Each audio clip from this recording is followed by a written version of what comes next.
Did Blake Lively just win big in court as she slaps down Justin Baldoni's capture of the Taylor Swift text messages?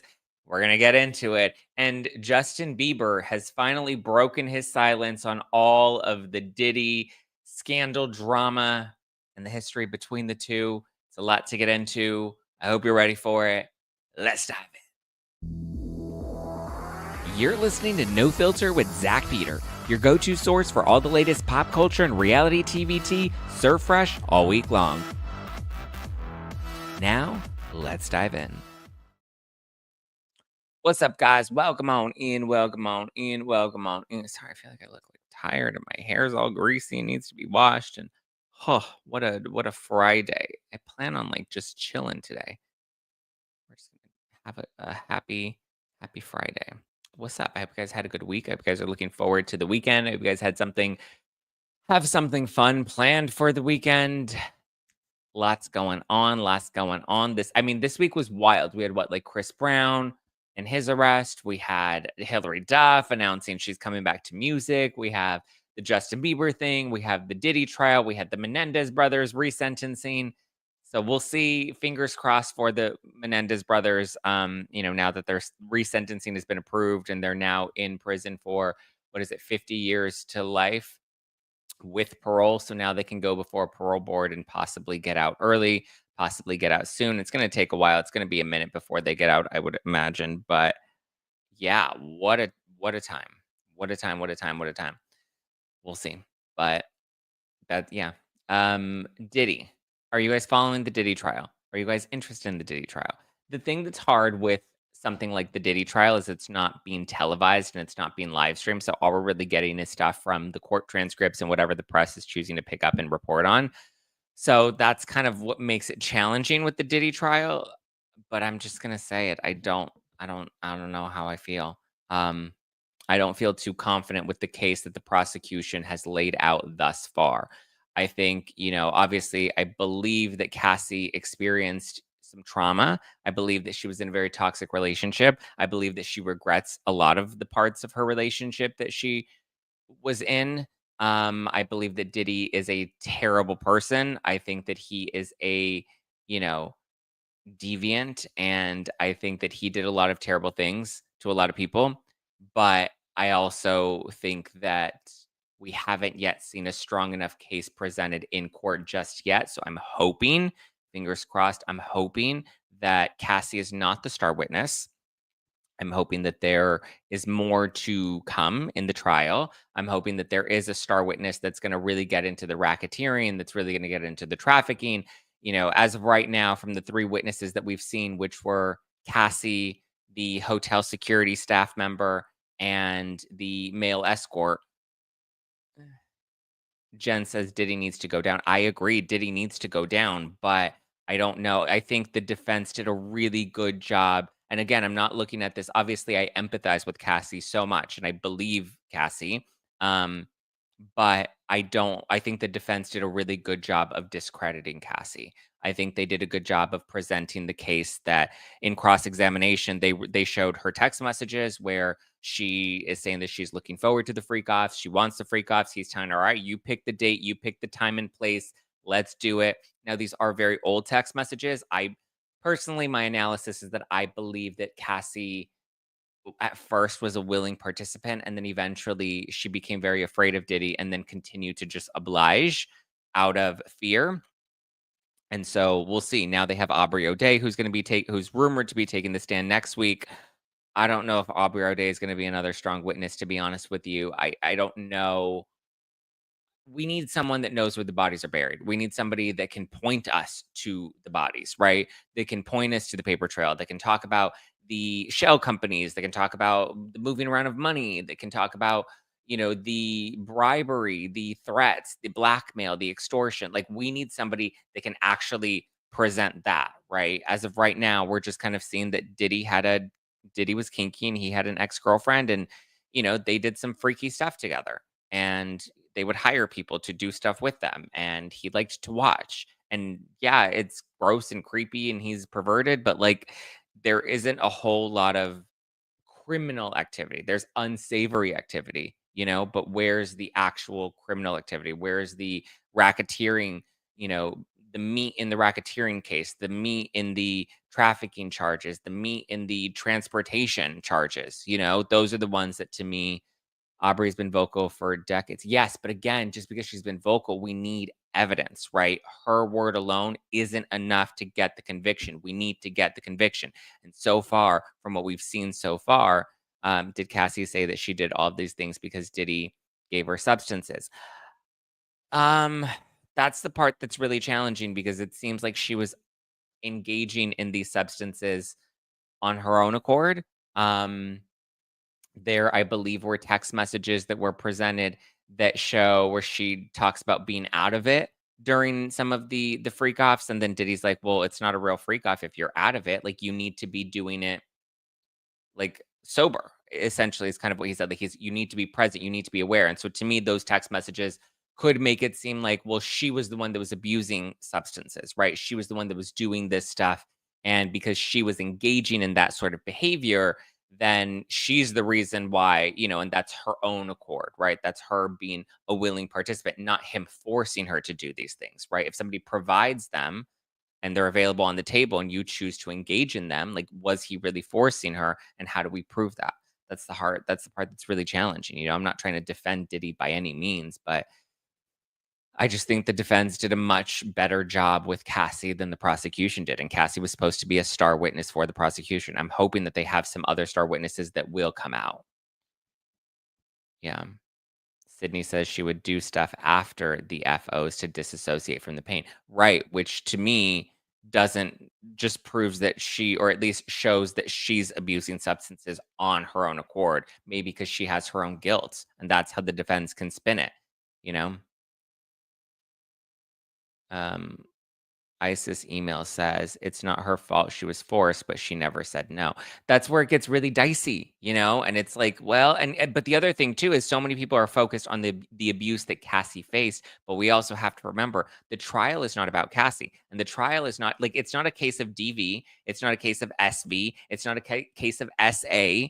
Like she's not like that's not what the charges against Diddy are. If that were the case, then yeah, show the footage, bring Cassie on stand, and you can very clearly say, yep, it's DV. You can see him, doing what he's doing to her in that hotel video. That's very clear, cut and dry. You have the video, you have her testimony.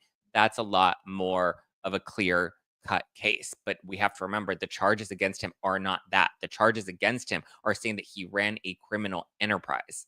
And as a result of this criminal enterprise, all of these crimes were committed. And so it's like, but now we need to prove that. And we haven't yet done that. So yeah, Danny says Cassie's testimony is laying the groundwork for the rest of the trial. I'm hoping so.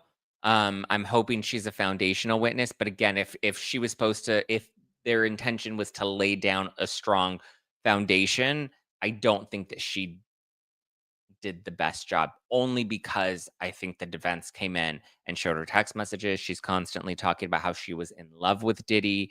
So if you're in love with somebody, that's not necessarily, she's not saying I had Stockholm syndrome. She's not saying that she, felt in fear for her life and he like captured like it's not like he hired her one night and then suddenly wouldn't let her leave. Like she was willingly a participant in this relationship, you know?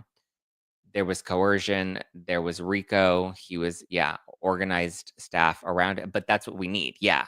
Yeah, the Kim part of it, yeah, that's again, that's what we need to get into. So I'm hoping we get there. But from what we've seen so far, will Aubrey and Dawn testify? I don't know about Dawn, but we've heard that Aubrey is supposed to be taking the stand next week. Nate, the lawyer, has really good analysis. I haven't seen anybody else's analysis of it so far. I've just kind of been following it loosely, but from what I've seen, but also I know people that are following the Blake Lively case loosely. Probably are like, yeah, Baldoni looks like a scumbag that's playing this out in the press rather than playing this out in the courtroom. Like, if you're not in it and you're not getting all the nitty gritty details, it is hard to look at it, with all the pieces on the table. So I understand that, yeah, I'm not I mean, but none of us are really following it that deeply because we're not in the courtroom and it's not being streamed anywhere. Whereas like Karen Reed, that's being streamed. Wait, is he charged with Kim Porter? No, he's not. Well, I mean, I'm hoping that the racketeering somehow gets to that, But then again, like, if they had him for Kim Porter, then I would imagine that would be one of the charges against him, not just the racketeering. I don't know. We'll see. Um, Ashley Banfield has an unbiased recap. Okay, I'll try to give her a check out. Um, Yeah, we'll see. But let's talk about Justin Bieber, and then let's talk about Blake Lively's latest court win. Ooh, Blake Lively and the latest court win. Ooh, ooh. But really quickly, I just wanted to remind everybody I am going on tour this summer. Dallas, Phoenix, Philly, Toronto, Brooklyn, Chicago, Seattle, Los Angeles. Get your tickets now at nofilterlive.com. That's nofilterlive.com. Nofilterlive.com. Get it, get it, get it. Let's go. Let's get it, get it, get it, get it, get it, get it, get it, get it, get it. Get your tickets. It's gonna be a fun time. We're gonna have a good time together. 8 shows, 8 cities, a different show every time. We're gonna be breaking down all I mean, it's basically like what we do here live on the internet, but now we're gonna be doing it in person with fun guests. Lots of your favorite content creators are gonna be coming on the road with me. So definitely be sure to get your tickets at nofilterlive.com Did Blake Lively really win though? We'll get into that. We will definitely get into that. But first, I want to talk about Justin Bieber because he's breaking his silence about the Diddy stuff. And then I want to talk about Blake Lively of it all. But before we dive into Bieber, really quickly, a message from this week's sponsors. Let's get it. Have you seen the latest fluoride headlines and the water supply? Well, the future of oral care isn't fluoride. It's peptides, and the wellness company just launched the first ever peptide paste that regenerate gum tissues, strengthen enamel, and naturally whitens your teeth. It's called Smile, a doctor formulated breakthrough that works with your body's natural repair process. This advanced formula blends targeted peptides with blue spirulina, aloe vera, and powerful remineralizers to boost blood flow, stimulate collagen, and help rebuild lost gum tissue, all while gently whitening without sensitivity. No fluoride, no peroxide, no artificial dyes, just real clean ingredients that fight bad bacteria and support a healthier mouth from the inside out. Ready to upgrade your oral health? Experience the future of oral care with Smile. And get 15% off plus free shipping on every order. Just head to twc.health/nofilter and use code NOFILTER. Take action today for a healthier tomorrow. That's twc.health/nofilter and use code NOFILTER. Are you sick of drinking your calories or waking up hungover? Having some drinks can be fun, yes, but I'm glad that I found an alternative that lets me feel great in the moment and the next morning. And those are the out of office gummies from Soul. You may have seen me post about them on my Instagram, and it's because I really am taking them. I really am enjoying them. Sometimes you just need a little something, right? Something in the middle of the afternoon to help you get through the rest of your inbox, or something at the end of the day to make your evening a little more enjoyable. And that's where today's sponsor, Soul, can help. Soul is a wellness brand that believes feeling good should be fun and easy. Soul specializes in delicious hemp-derived THC and CBD products designed to boost your mood and help you unwind. Their best-selling out-of-office gummies were designed to provide a mild, relaxing buzz, boost your mood, and enhance creativity and relaxation. The out-of-office gummies come in 4 different strengths, so you can find the perfect dose for your vibe. Choose a gentle microdose, you can get the perfect buzz, a noticeable high, or if you want the fully lit experience, that's an option too. Plus, Soul has so many other amazing wellness products with or without THC, depending on what floats your boat, including a variety of gummies and capsules that can improve sleep, stress, pain, focus, bloating, and more.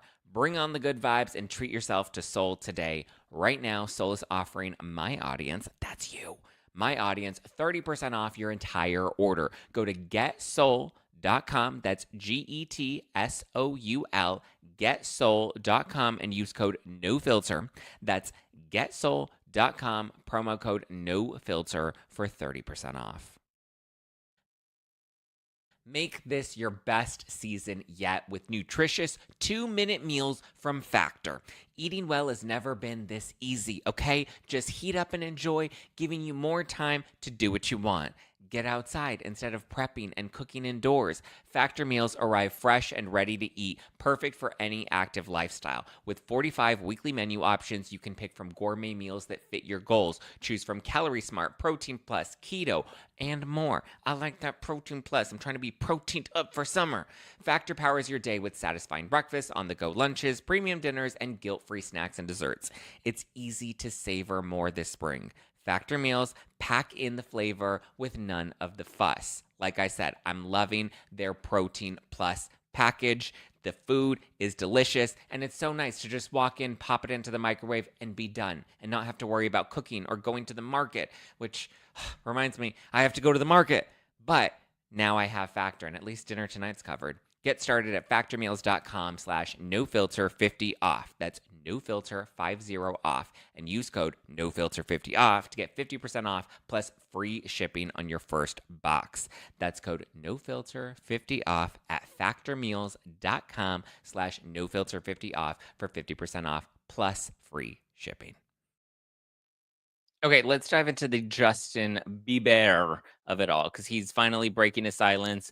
A lot of people have speculated that he may have been a victim of Diddy's. I have also speculated that because we don't know if he was a victim of Diddy's or not. Lately he's been going through a lot. He seems to be kind of spiraling, and so a lot of people were like, "Well, is this because of Diddy? Is he likely to take the stand in the Diddy case?" Well, now TMZ is reporting that Justin Bieber is not a victim of Diddy. His rep gave this statement to TMZ. Although Justin is not among Sean Combs' victims, there are individuals who are genuinely harmed by him. Shifting focus away from this reality detracts from the justice these victims rightfully deserve. So it seems like Bieber wants no part of this and wants to be left out of it. Um, yeah, I mean, I don't know. There's clearly some sort of trauma and something that Bieber is dealing with. We don't know to the extent. It's also possible, like maybe Diddy did hit on him, or maybe Diddy did try something on him. Like we don't know, but at least for now, Bieber's rep is saying that Justin is not a victim of Diddy's. So he's shutting down that speculation, and he's saying, I just think they want no part of this. I think, they want the focus to stay on the real victims, which I think is important. So we'll see what happens. But Bieber is shutting down those rumors and doesn't want that narrative to continue. So I think at this point, with his statement, we take that at face value and respect his privacy and whatever seems to be going on. TMZ just released a bombshell of an interview that I saw highlights of it on X last night, where I guess Harvey Levin was talking about Justin Bieber, and they were trying to paint Haley in like a really bad light and make it seem like she's draining his money. And they're saying that Justin Bieber's going broke. I think his pastor was like helping him and like having to lend him money because he's struggling financially. Scooter Braun, I guess, was trying to advise him and help him and tell him not to sell his music catalog.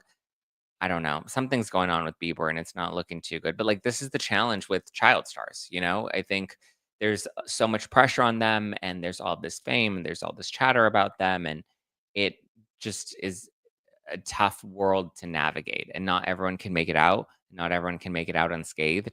And it's so interesting though cuz I feel like this generation we have like Britney Spears and Justin Bieber who didn't get out unscathed, but then you have, like, the original pop stars, like Cher and Madonna. I guess social media wasn't around when they were at the height of their popularity, so they were able to but you had, like, tabloid culture at that point, and tabloid culture, I feel like, was a lot harder because you couldn't control the narrative, whereas at least on social media, you can control the narrative. I don't know.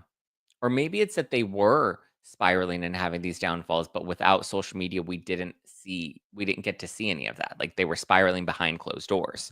Whereas with these newer stars or these, the millennial stars, I feel like they very much like every part of their lives is played out publicly in the blogs, on TikTok, everywhere we go. Look at Blake. The last, like, big celebrity scandal, or, like, at least at that time, was, like, the OJ trial. Now we have Amber Heard and Johnny Depp, and we have Blake Lively. We've had a bunch of other little smaller celebrity cases. The Gwyneth Paltrow trial was fun, but I don't know. It just it was a different I think social media has changed a lot. I mean, but like look at like she's continuing to look terrible and spiral. So let's talk about it.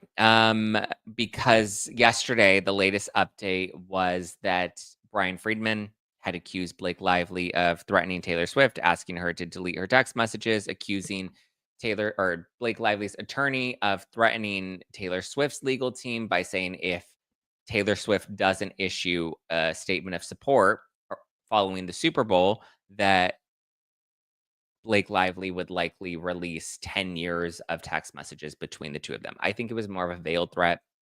I think it was more of like a listen, if you don't do this, then Friedman's going to get access to all your text messages, and we can't prevent those from getting out. And it's very likely that this is going to play out and it's going to be messy. And I think you should try to align with Blake and try to protect her and try to help her out here. And I think Taylor Swift's legal team is trying to keep her out of this, but also trying to play the long game and trying to be smart about things, right? She has her big announcement that's supposed to be coming at the AMAs, and a lot of people are thinking it's her new album that's likely going to be titled Karma. And it's interesting. I was watching this TikTok video this morning that Stu sent me, and it goes into like this 5-year timeline of all these Easter eggs and all these nuggets of all these things that have been planned. And I don't know if I really believe that like this has been a 5-year plan that they've been planning specifically for um they've been planning specifically for this AMA's show. I don't know. We'll see. We'll see. But I mean, kind of seems like, you know, the AMAs is going to have a big announcement. Karma is coming. So we'll see. But after Brian Friedman issued his initial letter, Blake Lively's legal team then issued a letter to the judge saying, "Hey, judge, this is improper. Shoot it down." Friedman then clapped back by saying, "No, judge, this is important. And here's an affidavit that I'm going on the record and reading to show you." Actually, let's go through that because we didn't cover that on the show. I covered it on TikTok and so, or on like Reels, and I upload like short little tidbits. So I suggest you follow me on TikTok or Instagram so that you get those tidbits. Those are usually more in breaking in like real time. Whereas the podcast, we obviously tape it first thing in the morning. So sometimes we get to things a little bit later. But now, to be clear, the judge has the judge did strike this from the record, but it's okay because I think it's still important for us to discuss it and discuss what was revealed from it. Okay. Boom. Actually, hold on.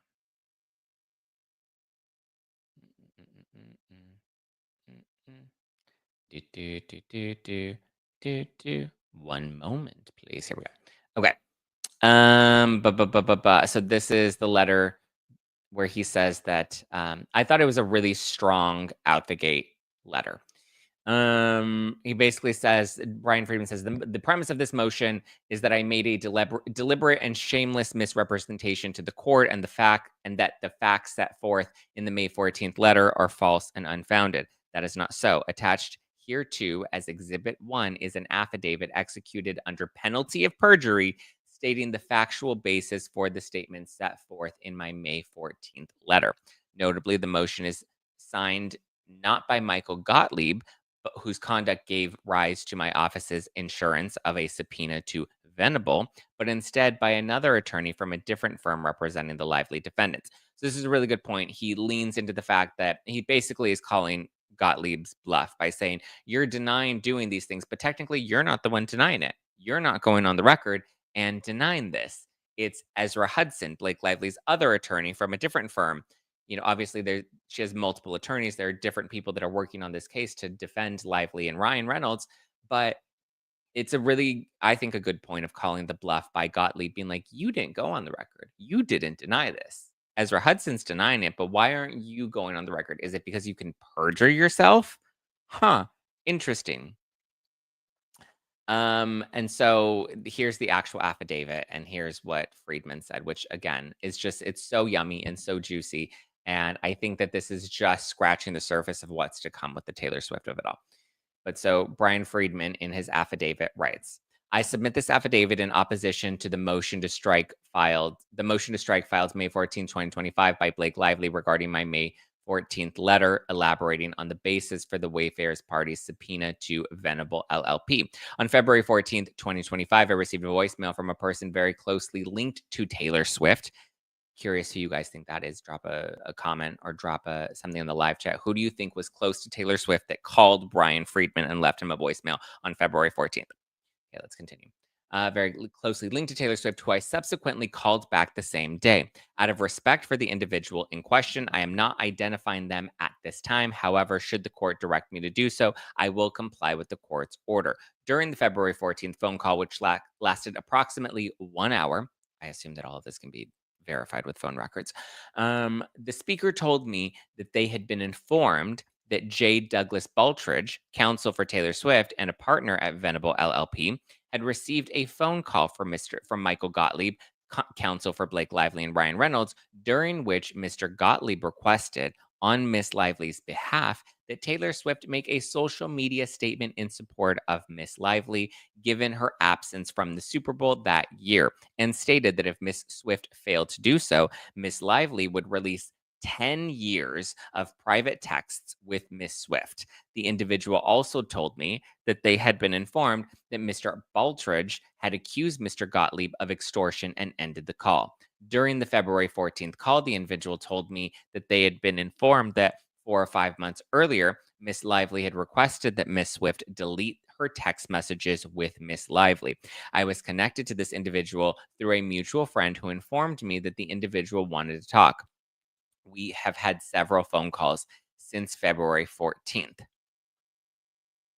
Um, on a later call with the same individual, the individual told me that Mr. Baldridge had sent a written communication to Mr. Gottlieb relating to their phone conversation. My office issued a subpoena to Venable LLP for the purpose of seeking the aforementioned written communication. I declare under penalty of perjury that the foregoing is true and correct. Signed, Brian Friedman. Now, is Brian Friedman perjuring himself? No. And is he so I've seen the argument from the pro Blake side being like, well, yeah, he's really saying is that he got a phone call from somebody, but that doesn't make the information accurate. I'm like, okay, sure. No, this doesn't technically make the information accurate. And technically, Brian Friedman, can say this without any fear of perjuring himself because he likely did get a phone call and likely did get this information, but it doesn't verify whether or not the information is true. Personally, I believe that the information is true. I think that this absolutely did happen. I don't think that he's being set up. It's also interesting that he's sat on this information since February 14th, since the Super Bowl. I want to know who was the one that called him. I want to know who had the conversation with him, who is close to Taylor Swift. I'm assuming it's somebody on Taylor's legal team. Um, Baldridge, I don't think is the one that gave this information directly, but I'm sure Baldridge has a number of associates that may have reached out to Brian Friedman. As Friedman says, they've been in communication with Venable, and it's now at least we have context as to why Friedman wants to subpoena Venable. Now, the judge did grant Blake Lively's letter to strike or motion to strike. And a lot of people are like, oh, why did he do that? Is he being biased? I don't think that Judge Lehman is being biased. The issue here is it's a jurisdiction issue. A lot of people are guessing Travis Kelsey is the one that reached out to Brian Friedman. I don't know. I don't know. But a lot of people, yeah, I don't know if I believe Travis Kelsey. I don't know. Is he protecting his girlfriend? Some people are saying maybe it's Taylor's dad. I personally think it's likely someone on Taylor's legal team. I think it's an associate, right? And that's why they can technically say, well, we have a third party source, and I'm not directly communicating with Baldridge. I'm communicating with somebody else. Again, it could be an associate.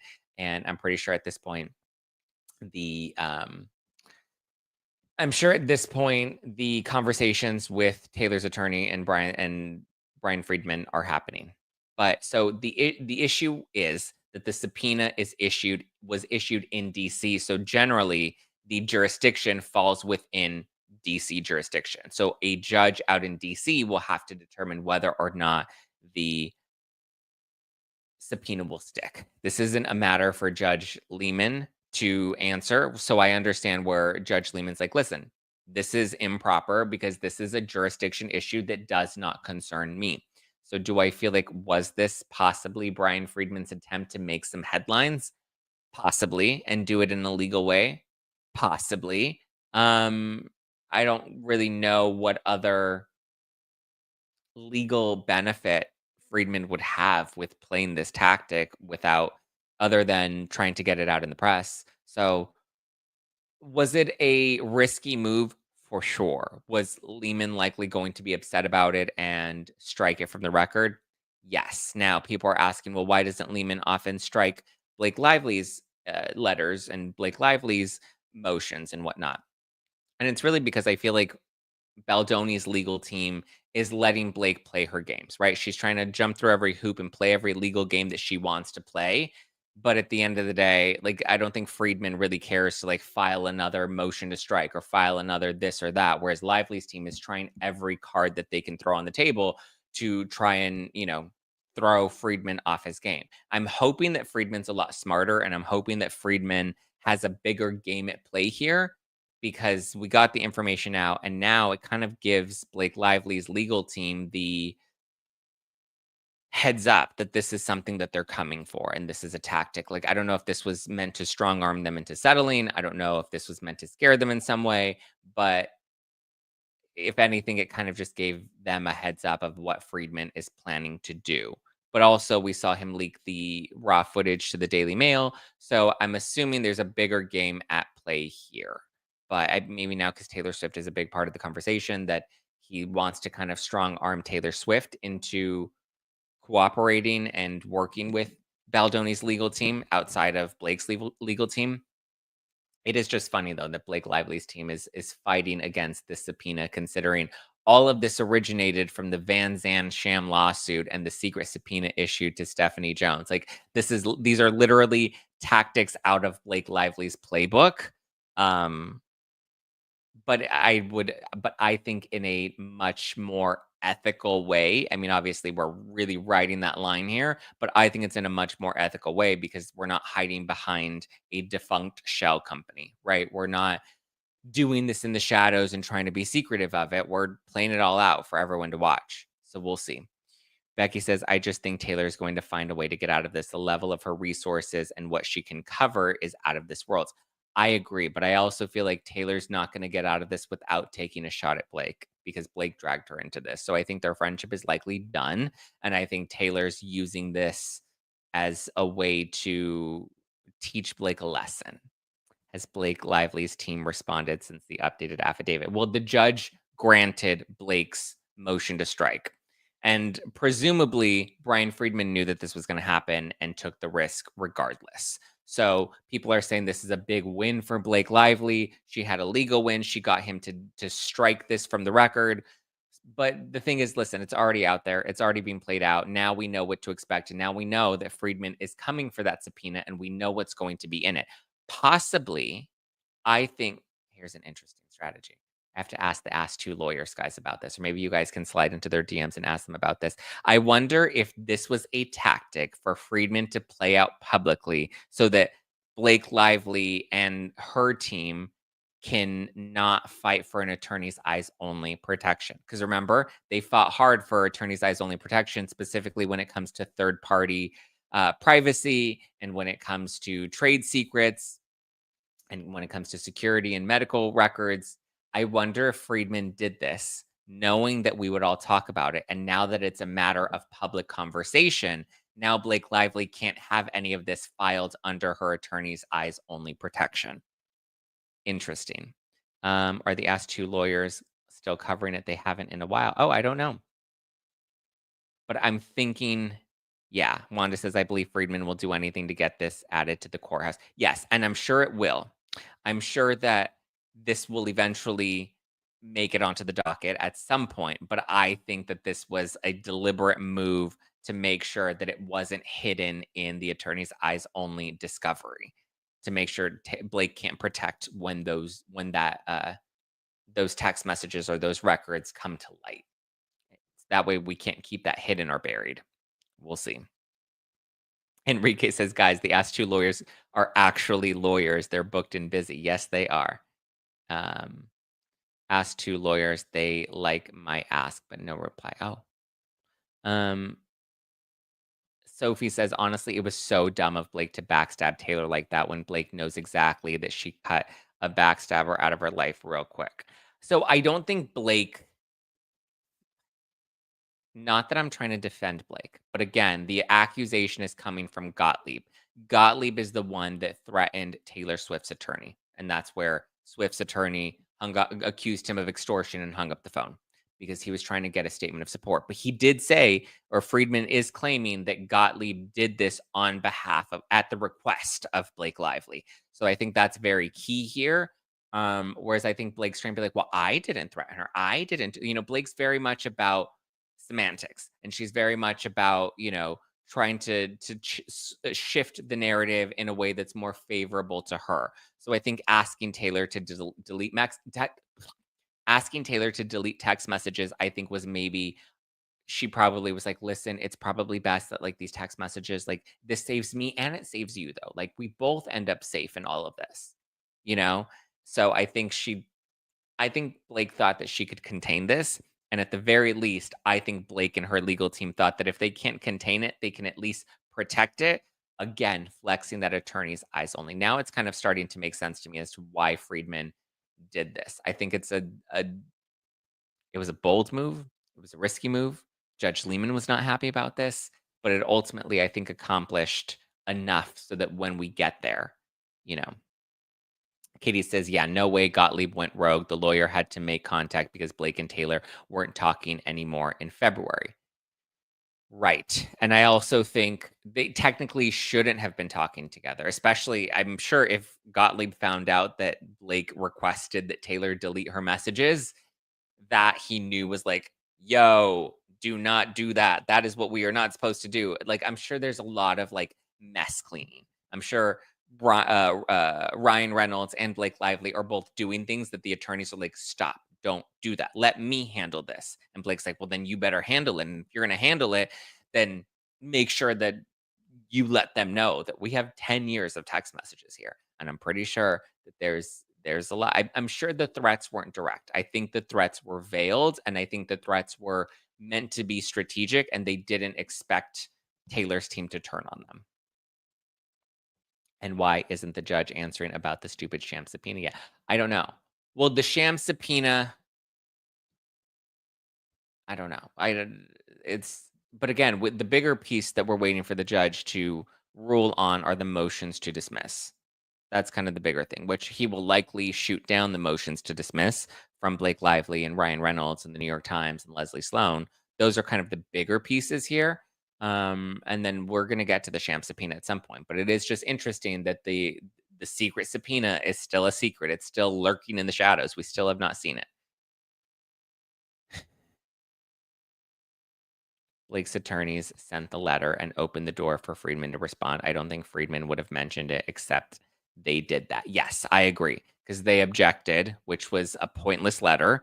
And Friedman then clapped back and he's like, well, it's actually not a pointless subpoena. And here's the reason why. So I don't know. Copper Mountain says that was the whole point of the attorney's eyes only was to protect all the text messages. Well, guess what? Now it's a matter of public interest. It's playing out in the press. We're all talking about it. So it's no longer an attorney's eyes only issue. And even if they do find a way to have it sealed under attorney's eyes only, the information's already out there, you know? Chelsea says, so I just checked and Blake is following Taylor Swift, but Taylor Swift isn't following. Yeah, Taylor Swift's never followed anyone on Instagram. It ends with cuffs. I mean, yeah, this really is witness tampering, and this really is like, um, it's witness tampering. Well, is it witness tampering if he's just kind of threatening them to issue a letter of support or like strongly encouraging them to issue or Taylor to issue a statement of support? Is that technically, I mean, I guess it is a form of coercion. I don't know. But obviously Taylor didn't take the bait. She didn't listen. But also, I mean, come on. You really think that you think that Taylor Swift is your dragon so much? Friedman was also threatened with sanctions by Gottlieb, not by Gottlieb, by Lehman. He was threatened with sanctions, yes. Um, Again, this was a risky move. He took the risk, and I think ultimately, even though he did get threatened with sanctions, he still, I think, ended up winning this one. Amy says Blake lies so much I can't even listen to her voice anymore. Is she really if she really did take advantage of Taylor, then the Swifties will be pissed. I would imagine the Swifties would be pissed. Yeah, the deleting text messages is tampering. Yes. Or at least witness intimidation. Yeah. It's tampering with evidence for sure. I just meant the threat piece. Sorry. I wasn't talking about the text message piece. I was talking about Gottlieb with the alleged extortion. Victoria says, Zach, I saw in another channel that the judge has a connection with Blake Lively through his brother. I think Sharsty mentioned it, but I'm not sure. Do you know anything about it? I don't know anything about it. I don't know if the judge has any connection. But no, it's called spoliation. Yes. Spoiling the evidence. Yes. Michelle says Taylor's using the lawyers to tell her side of the truth. She wants her reputation and character intact. This does that while not being the bad guy. Smart move. Yeah. But I mean, here's the thing. Now that it's out there, like we're gonna get to the Taylor Swift text messages eventually. We're gonna get to that at some point. We haven't gotten to it yet, but we will get to it at some point throughout the discovery process. Now we know where Friedman is taking us. And so now I think we can all have more eyes on the direction that we're going in. Did you guys know if Nick Vial reacted to extortion? No, he's not gonna react to that. You kidding me? He's thinking, I know from the arguments that I've heard from the Blake bots. That's what I call them, the Blake bots. Um, it's more of like Friedman is like doing this. He's not playing fair. He's not playing nice. He's not playing this. He's not playing that. And they're just making it seem like Friedman's making a circus out of this. Which I mean, maybe he is, but it's crazy. Sydney says, and it's technically not illegal in a civil case. That's where it gets a little dicey because this is a civil case, not a criminal case. I don't know what evidence spoliation and witness tampering, how much weight that holds in a civil case versus a criminal case. Amy says, it makes me sad. Friends shouldn't do this to each other. I'm honestly sad about how evil everyone is in the end towards Justin, but I'm so happy the masses are supporting Justin. Yes, I agree. We'll see. Okay. Any other, but so yeah, technically it was a win for Blake Lively, but it's like she won the battle, but she hasn't won the war. The war is what really matters, and the war is going to be played out in the courtroom. Witness tampering has both criminal and civil implications. Okay. Is there a separate case happening between Lively and Swift? How do we check? It's not a separate case. It's not like a separate lawsuit. It's just that the subpoena was issued in DC, and so I believe that there's a DC judge that's over that has to review or approve that subpoena. It's just a jurisdiction issue, which is how Blake Lively won this improper, motion to strike. It's a win, sure, if she wants it to be, but it still doesn't change anything. Yeah, it doesn't change. Well, I actually think it changes a lot. It changes our perception of her. It makes her look even worse in the court of public opinion. It also, I would imagine has her shaking in her boots. But again, it's not so much that she didn't do this, but she fought to try and protect this information from getting out there, which is why she's trying so hard to fight this subpoena. Has Taylor been deposed yet? She's been subpoenaed, but she has not been deposed. Depositions are going to be happening throughout the summer. I'm sure they're going to schedule them out for some point. We'll see what Taylor says. But I mean, this is going to be interesting because now Friedman can ask her, did Blake Lively ask you to delete text messages? That's crazy. The fact that they even think that they have the power is wild. It made people actually realize that Blake is a liar. Yeah. Zach, will Nick Vial take Taylor Swift's side or Blake Lively's side? I don't know. I think he wants to stay out. Amanda Hirsch from Not Skinny Not Fat. Remember, she was another one that was real big on defending Blake and Ryan, and she was so proud of her Ryan Reynolds interview, and she had her Ryan Reynolds interview pinned at the top of her Instagram for the longest time, and I believe she's just recently unpinned it from Instagram. So, kinda sounds like she sees the writing on the wall too. Salma Oh, okay, yes, I did see this. Do we know when Taylor Swift will get deposed? We don't know when depositions are happening. I'm sure they're currently being scheduled at the moment. Salma Hayek. So this all came out within the last 48 hours, and then Blake suddenly is out and about having lunch with Salma Hayek, and guess what? The paparazzi happened to be there, and oh my God, Salma's hanging out with Blake. I don't know what that move was supposed to do exactly.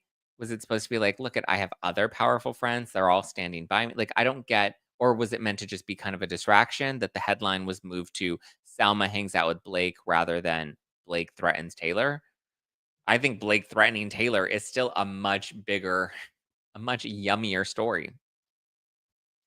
Salma's made an ass out of herself now. Yeah. Taylor's silence speaks volume. I think this is the really key piece here, Haley. Thank you for bringing this up. The fact that Blake has come out and was denying that any of this was true, but Taylor and her team have not come out to deny any of this.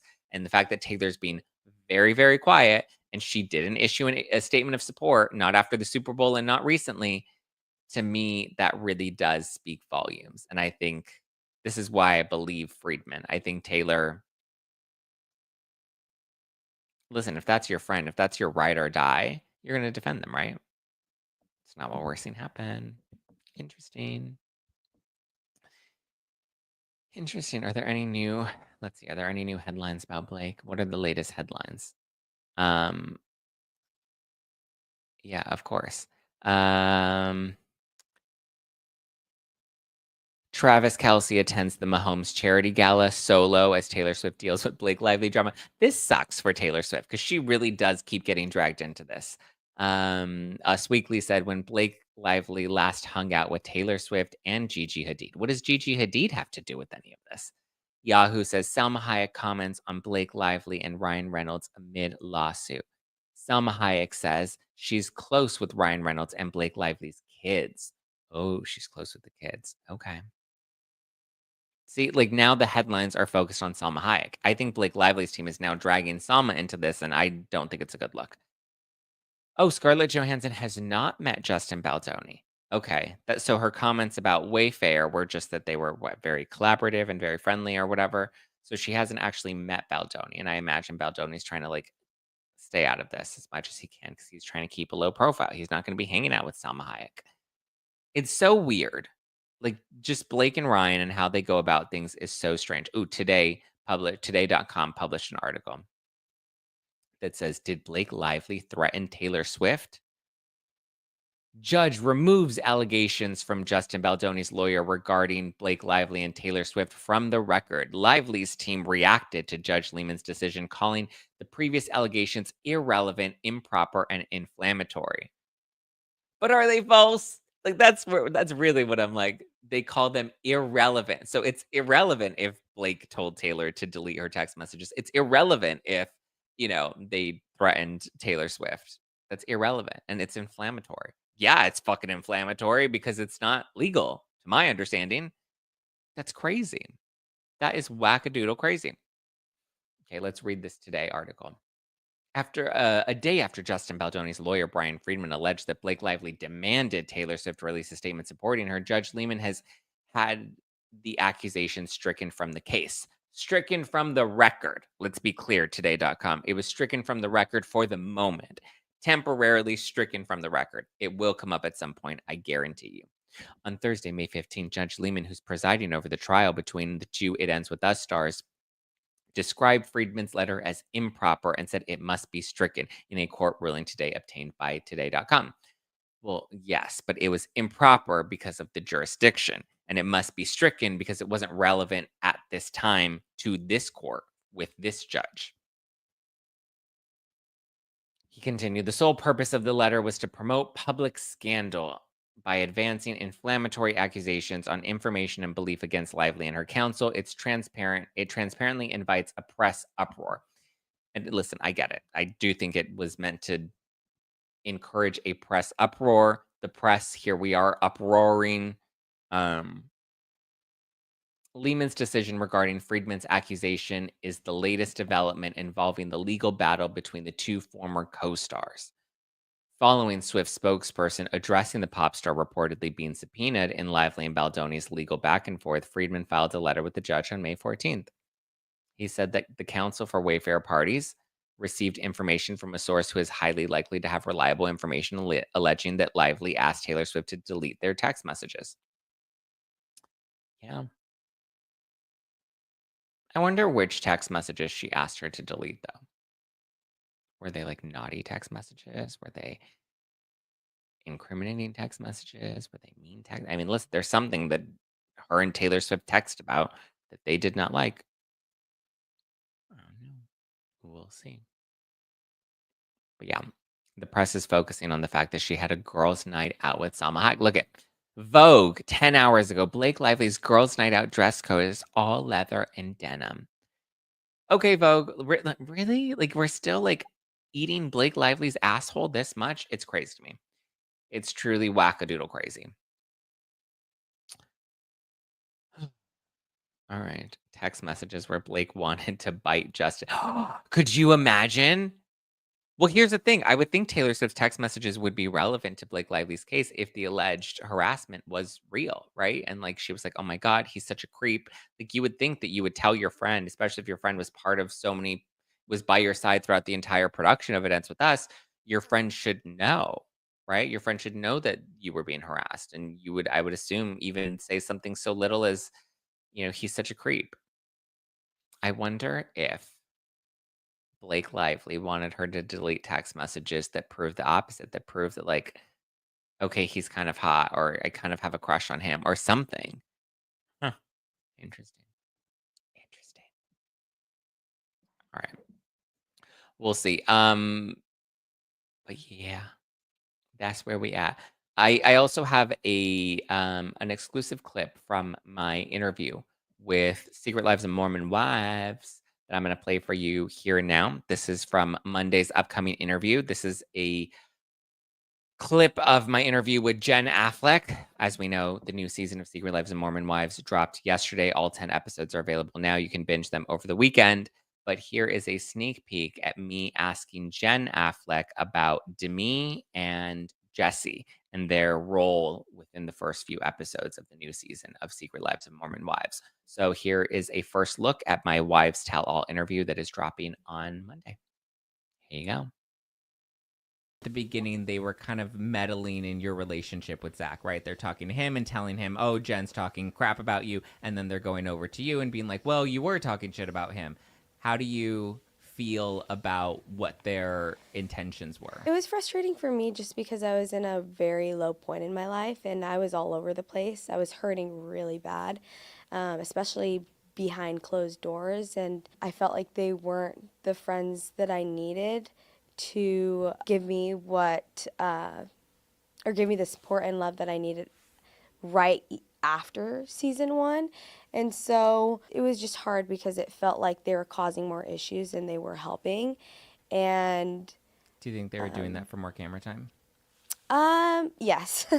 Honestly, they probably were, but to be honest, looking back on season two, it really is all a blur because I was hurting so bad. And anyone who's experienced trauma or experienced a season of life that was really hard, sometimes your body literally will block out things to like protect you, and it's going to be hard watching back season two because I think I've forgotten a lot. But at the same time, like we're all just living and learning, and we've all made mistakes. I know I've made my mistakes, and so yeah, that's kind of how I Yeah. view everything.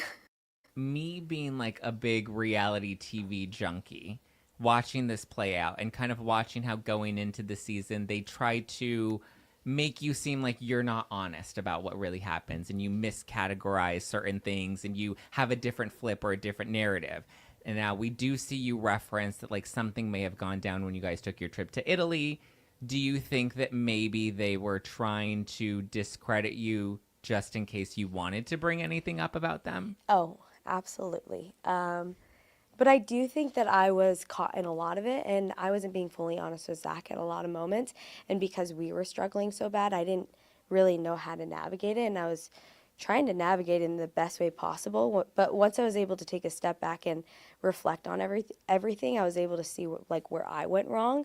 But definitely, I think the reason why they went so hard at me from the beginning was because they knew I carried more information than anyone else when it came to Vanderpump Villa. And till this day, specific people are still trying to make me lying about certain things the focus, when in reality, it's them deflecting on other things that happen that they don't Yeah. want other people to find out. But you'll just have to wait and see. Um, yeah, receipts will be shown later. So I look forward to that.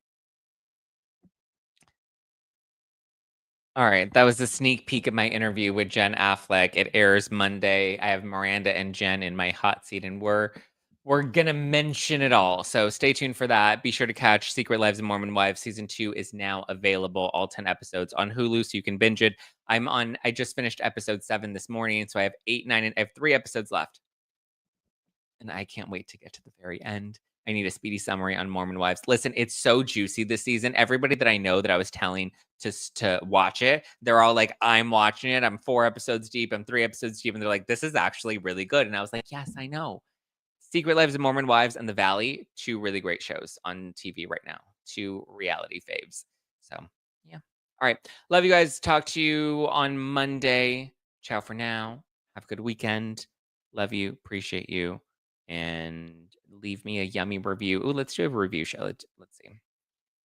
Should we do comments on Spotify or should we do reviews on Apple Podcasts? Guys, please continue to leave reviews so I can give you love and shout outs because I love to give love. Remember what was it? The person with the 1985 herpes comment. They're like, "What is this 1985? You're making fun of people with herpes, discriminating against my disability, my herpes disability." Um Let's see. Okay, so let's read some Spotify comments. Michelle says, not an Erica fan or hater, but Ronald Richards and his wife taunting her on Instagram about the earrings is just disrespectful and tasteless. I agree. I agree with you. Why is that relevant, though? That's weird that that came up, Michelle. June on Spotify says Blake is a giant contradiction. The attorneys just throw everything at the wall to see what sticks. They think people forget all of her BS. They try. They try. And then Rose Danthen says, random comment that will probably be lost and forgotten, but thank you for your daily work and dedication as well as remaining your true self in a good way. It's so refreshing, positive vibes and appreciation from Luxembourg. Thank you. I love you guys. I appreciate you. Please continue to leave the lurv in the club. Leave a rating on Spotify. Leave a review on Apple Podcasts. I'll continue to read them. Thank you. Appreciate you. Give me a follow at Just Plain Zack all over the internet or follow the podcast at No Filter with Zack on Instagram right now. Go give it some love and subscribe if you haven't subscribed yet, guys. We're almost at 99,000. Every day we are inching closer and closer to 100K on YouTube. We're currently at 98.8. Like, this is what I feel like week after week, we're like tracking the metrics and we're getting there. We're getting there. We're getting there. Hit the subscribe button if you haven't done so yet. Lots of reality TV, lots of pop culture tea, celebrity legal breakdowns. We're talking about Diddy. We're talking about Blake Lively versus Justin Baldoni. We talked a bit about the Menendez brothers. I gave you the update there. We talked about the Kim Kardashian trial. So we'll see what happens in the Kim Kardashian trial. She testified in Paris. Interesting choice that she wore that $3 million necklace. I would imagine it's going to be part of a future season of the Kardashians where she talks about reclaiming her power. And this was her way of owning it. So, yeah. Billy says, you're easily going to reach 100K, Zach. I know. I know. All right. Love you. Appreciate you. Have a great weekend, guys. Talk to you. Oh, Margot P became a member of the Zach Pack on YouTube. Shout out, Margot. All right. Ciao for now, guys. Bye.